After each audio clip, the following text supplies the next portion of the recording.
મચ્છરનો ઉપદ્રવ સામે ટેકનોલોજી મેદાન ડ્રોનની મદદથી કરાયો છે દવાનો છંટકાવ। સુરતમાં ઉનાળાની શરૂઆત સાથે શહેરમાં મચ્છરનો ઉપદ્રવ વધી રહ્યો છે, ખાસ કરીને રાંદેર ઝોન વિસ્તારમાં, જેમાં પાલનપુર, ભેસાણ અને જહાંગીરાબાદના રહેવાસીઓ સૌથી વધુ પરેશાન છે। શહેરવાસીઓની સતત ફરિયાદોને ધ્યાનમાં રાખી સુરત મહાનગરપાલિકા એક્શનમાં આવી છે, જેમાં મચ્છર નિયંત્રણ માટે ટેકનોલોજી આધારિત અભિગમ અપનાવ્યો છે, જેમાં ડ્રોનની મદદથી દવાનો છંટકાવ કરવાની શરૂઆત કરાઈ છે। વિસ્તારો અને ખૂણાઓમાં જ્યાં એસએમસીના કર્મચારીઓ માટે પહોંચવું મુશ્કેલ છે, ત્યાં હવે ડ્રોનની મદદથી મચ્છર નિયંત્રણના પ્રયાસો શરૂ કરાયા છે। ડ્રોન દ્વારા મચ્છરની બ્રીડિંગ સાઇટની ઓળખ કરીને તેની પર અસરકારક દવાનો છંટકાવ કરવામાં આવી રહ્યો છે। ભેસાણ વિસ્તારમાં એસએમસી દ્વારા ડ્રોન ઓપરેશનની શરૂઆત કરાઈ છે। મેયરની હાજરીમાં પ્રથમ 2 ડ્રોન દ્વારા છંટકાવ કરવામાં આવ્યો હતો। આગામી દિવસોમાં વધુ વિસ્તારોમાં ડ્રોનની સંખ્યા વધારશે।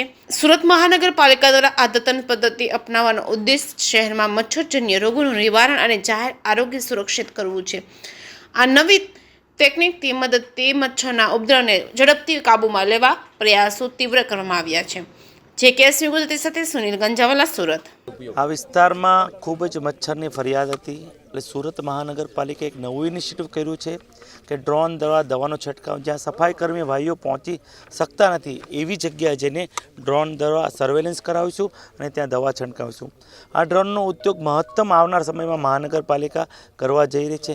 મોન્સૂનના સમયમાં પણ જ્યાં જ્યાં પાણી ભરાણ હશે, અગાસીમાં પાણી ભરાણ હશે, તે એરિયાનું સર્વેલન્સ કરાવીશું અને તે એરિયામાં જઈ અને ડ્રોન દ્વારા અમે દવા છંટકાવીશું, એટલે મચ્છરની ઉત્પત્તિ ઓછી થાય। આજે કઈ જગ્યાએથી શરૂઆત કરાઈ? આજે અમે ભેસાણ ગામથી શરૂઆત કરી છે। 2 મશીન દ્વારા અમે પણ લાઈવ ડેમો જોયું છે કઈ રીતે, અમે ફર્સ્ટ ટાઈમ આ જોયું છે, એટલે અમે પણ અહીંયા આખી આરોગ્યની ટીમ, ડ્રેનેજના ચેરમેન, આરોગ્યના ચેરમેન, આ વિસ્તારના કોર્પોરેટર, અમે બધા સાથે મળીને આજે આ કાર્યક્રમ અમે કઈ રીતે દવા છંટકાય છે એ અમે નિહાળ્યું અને કઈ રીતે એનું મોનિટરિંગ બી થાય છે એની વિશે પણ ચર્ચા કરી।